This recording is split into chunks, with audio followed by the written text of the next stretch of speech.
Hi, this is Elisa Di Napoli, and I am a hypnotherapist, an NLP practitioner, and a personal development coach, as well as a performer. And here today, I want to talk about anxiety, and most importantly, how to overcome anxiety. Now, first of all, I'd like to very quickly talk about the symptoms you may be feeling, because of course this is a very big subject and I'm not attempting to cover everything under the sun about anxiety, but to give you an overview so that you may be more aware of what's going on and therefore feel more in control and be prepared for our sessions together if you decide to come and see me. So first of all, I'd like to talk about the physiological symptoms that you may be experiencing. These might be ranging from your heart pounding, feeling tension in your body, having cold or sweaty palms, feeling indigestion, nausea, even diarrhea, feeling like you can't relax. You might be holding your breath, having skin rashes, or experiencing poor sleep and fatigue. On the other hand, these psychological symptoms that you may be experiencing might range from feeling worried, apprehensive, a feeling of anticipation, or forgetfulness. You might also feel fearful, irritable, and even lose your sense of humor. And in terms of your cognitive symptoms, you might be feeling hypervigilant. So you're scanning the environment for possible dangers, your eyes darting around, or you might even have fuzzy perception. And in terms of behavioral symptoms, very typically you might be avoiding certain situations that scare you, inhibiting your brain from learning how to tolerate the stresses in your life. So, for example, running an internal dialogue that pumps up your anxiety levels. Specifically, these would happen in social situations, like thoughts going through your mind, such as, I can't do this, I can't talk to people, I'm not good with people, etc. You also might be feeling nervous and even disorganized. So these are the features of anxiety. And of course, there's different kinds of anxiety, and mainly these are caused by either external triggers or internal triggers or a combination of both. So for example, if you have experienced real threats in your life, such as you've been in a war zone or have experienced actual trauma, you would have the symptoms of PTSD, so post-traumatic stress disorder, because these are life-threatening events out there. You also might be feeling stressed by a life change, such as divorce or a loss of a loved one, or even moving house. Also, phobias are basically situations where you are fearing a specific thing. Doesn't really matter what that thing is, but that would also give you, of course, anxiety. And then, of course, there is the generalized anxiety, where you feel anxious most hours, most days, for most things. We're moving from external triggers now to internal triggers, where you might be feeling a panic, and these could be a panic attack, and you would be going into a fight or flight or freeze mode that I will explain more about later. Finally, you may be suffering from OCD, where you are frightened of your own thoughts, intrusive thoughts. These thoughts could range from, inappropriate aggressive thoughts to inappropriate sexual thoughts, to blasphemous religious thoughts, or simply the inner critical voice, which is very common. Now, what I'd like to talk about now is that anxiety in itself is not really the problem. Anxiety is an essential protective mechanism against threats. Without it, we wouldn't be here. The problem comes when anxiety is excessive. Now, how does this actually happen? In order for me to explain this as efficiently as possible, let me give you a general overview of the nervous system. So the nervous system is divided in two. On one side, we've got the central nervous system, and on the other side, we've got the peripheral nervous system. Now, the central nervous system is divided into the brain on one side and the spinal cords. The one we're going to look at the moment is the peripheral nervous system, which in itself is divided into two. On one hand, the somatic, and on the other hand, the autonomic. Now, the autonomic is a really important one. This one is divided into the sympathetic and parasympathetic. Now, the sympathetic nervous system is basically known as the fight or flight or freeze. This is to ensure your chances of survival increase when you are faced with a possible threat. When that happens, the stress chemicals, cortisol and adrenaline get pumped into your body to ensure that you are ready and prepared to either fight the threat or flee from the threat. If we actually are faced with a real threat, then these chemicals will be released in the body and will find an outlet, so that then we'll have enough energy to face the danger, and that will be the end of it. We'll go back to normal afterwards. But if we actually are having a panic attack about something that we can't really fight or flee from, these chemicals will stay in the body and will cause a lot of the symptoms of a panic attack. So this is something to take into consideration when working to overcome a panic attack. Because of course the first thing you can do to relieve those symptoms is to actually go for a run or go up and down a flight of stairs a few times.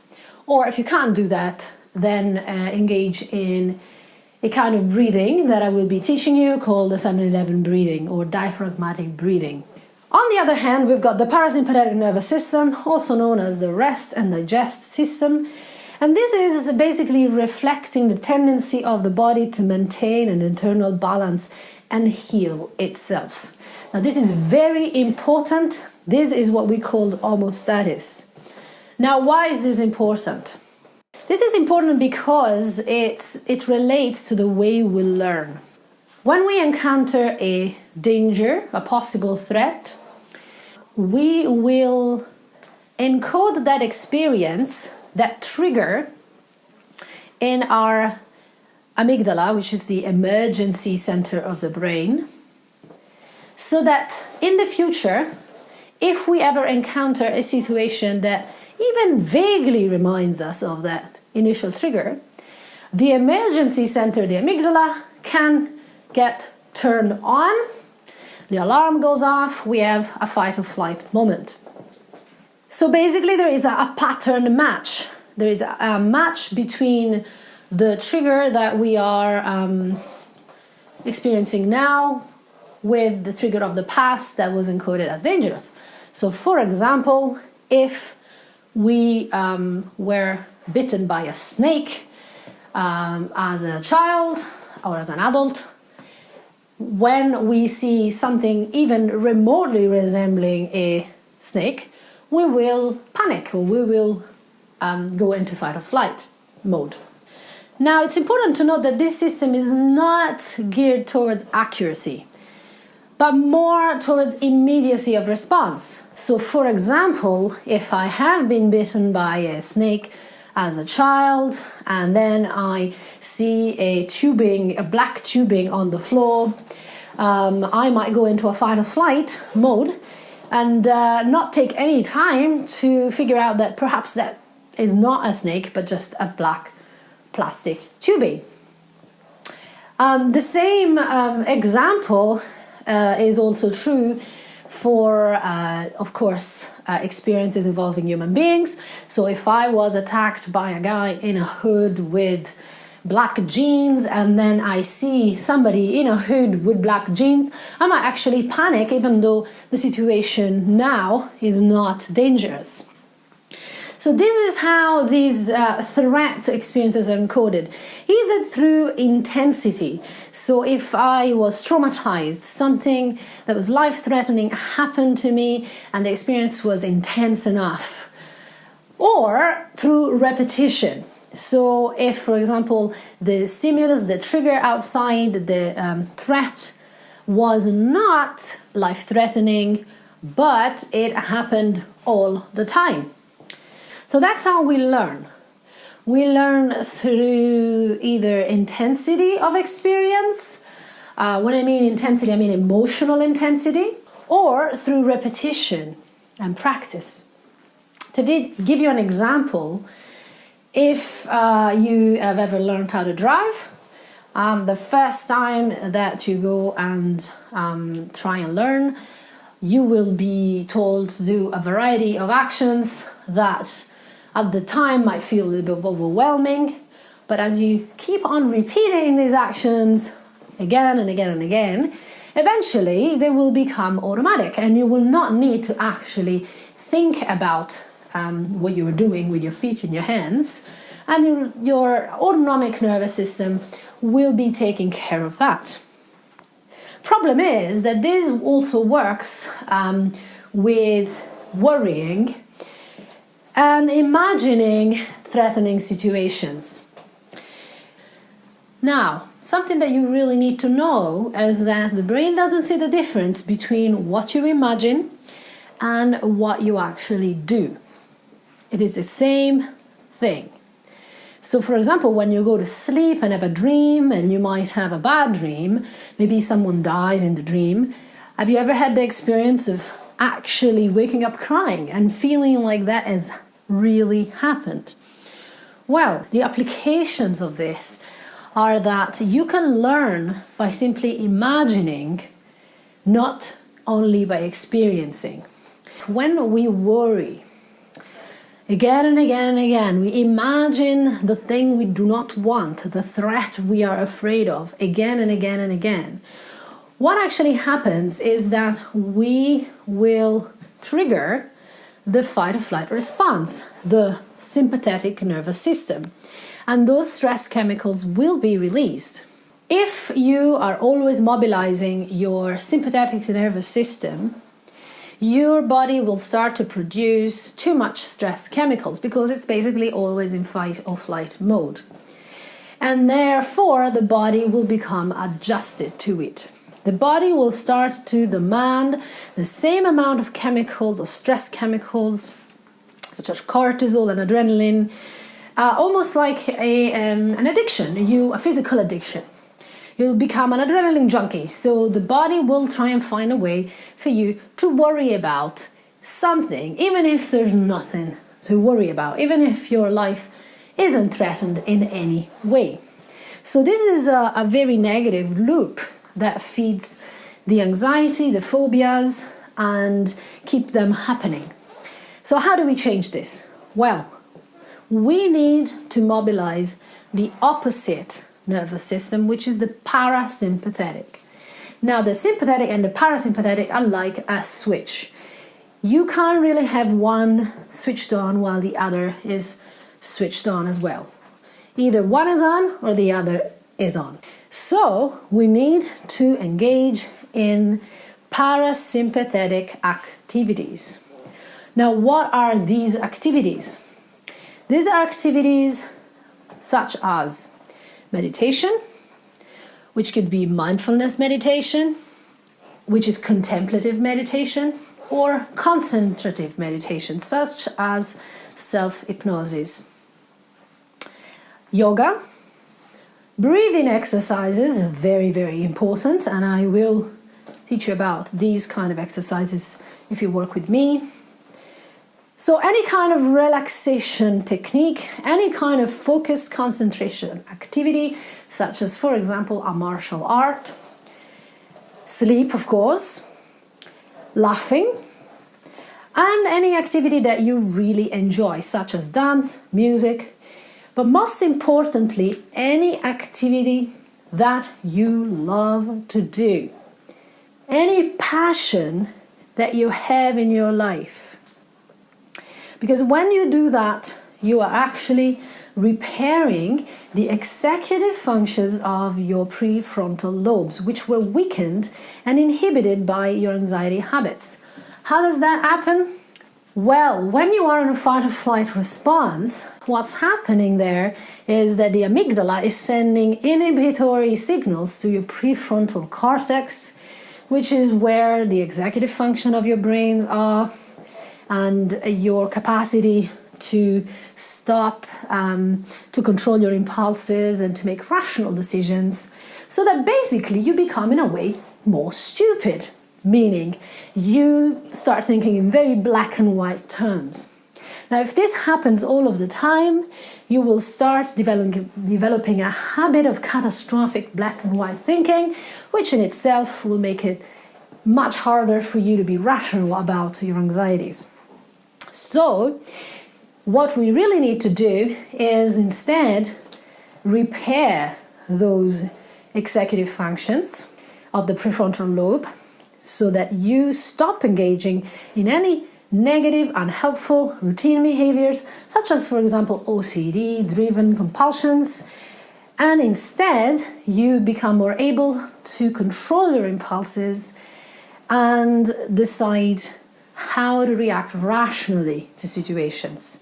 Being able to switch off also that automatic response of the amygdala by sending a signal to it when you're calm enough that says, I'm actually okay, there is no real danger here.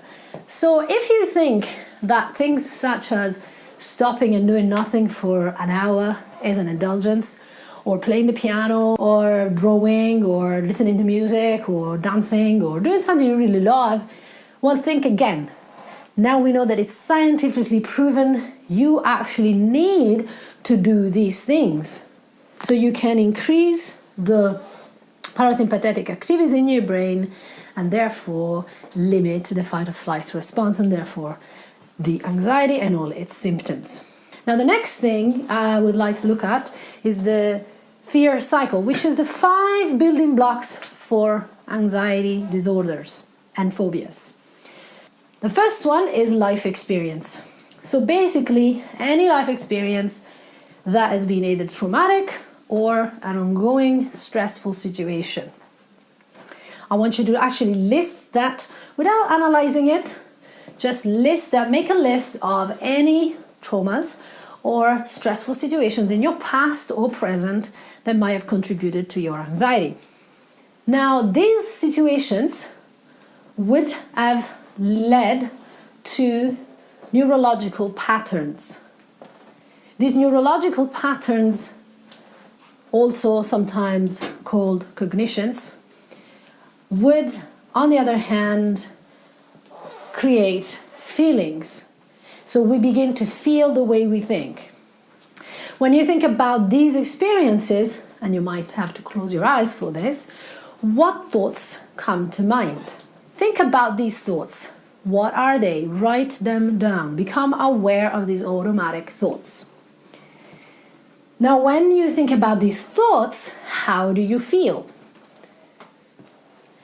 We begin to feel the way we think if we do this long enough. So write that down too. How do you actually feel? And then when you know that, how does your body interpret this feeling? How do these feelings manifest themselves in your physiology, in your body? The body will interpret the feelings into physical symptoms. Write down what these physical symptoms are. And finally, how does your brain try to protect you from these situations? How are you trying to limiting pain in your life? What behaviors are you engaging in?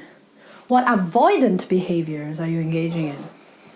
Some people may try to avoid the imagined or real threat by drinking, drugs, TV, exercise, social withdrawal, you name it.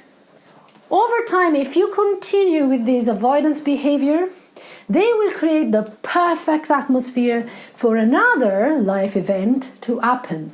So the cycle will repeat itself and the phobia or the anxiety will be reinforced. This is very, very important, and it refers to what I call the Erbium law. Donald Hebb was a scientist of the 60s and 70s that studied neurological science and is the author of the famous sentence, "The nerve cells that fire together wire together." So basically, whenever we think about a thought, millions of cells fire together. If we think the same thing over and over and over, a habit is formed and a neurological tapestry begins to form in our brains. Basically, a strong neural network is created, and this is basically an ingrained connection of nerve cells. In this ingrained connection of nerve cells are encoded your negative feelings and the biochemical reactions, so that your physiology will change whenever in the future you are presented with a trigger that pattern matches to that particular trigger in the past that caused the anxiety in the first place. So basically you'll feel exactly the same way as you felt back then, even though now there is no threat. Even if you just think about it. Because as I said before, the brain doesn't see the difference between what you imagine and what you actually experience in real life. So, if you were to engage in negative mental rehearsal, which basically means imagining again and again and again the very thing you're worried might happen. So if you worry about the same thing for 3 weeks, this becomes a habit. It becomes automatic. You don't even have to think about it anymore, just like when you drive the car. And your frontal lobe, which is the seat of identity, of free will, and of the place where we control impulses, will become weakened. So you're more likely to engage in OCD behaviors, compulsive behaviors, and addictions. Just as we learned to condition our brains by engaging into negative mental rehearsal, we can reverse this and flip it around by engaging into positive mental rehearsal. This will help us to recalibrate our autonomic nervous system. So we engage in, once again, like I said before, in parasympathetic activities, but also engage in eliciting emotions that are positive.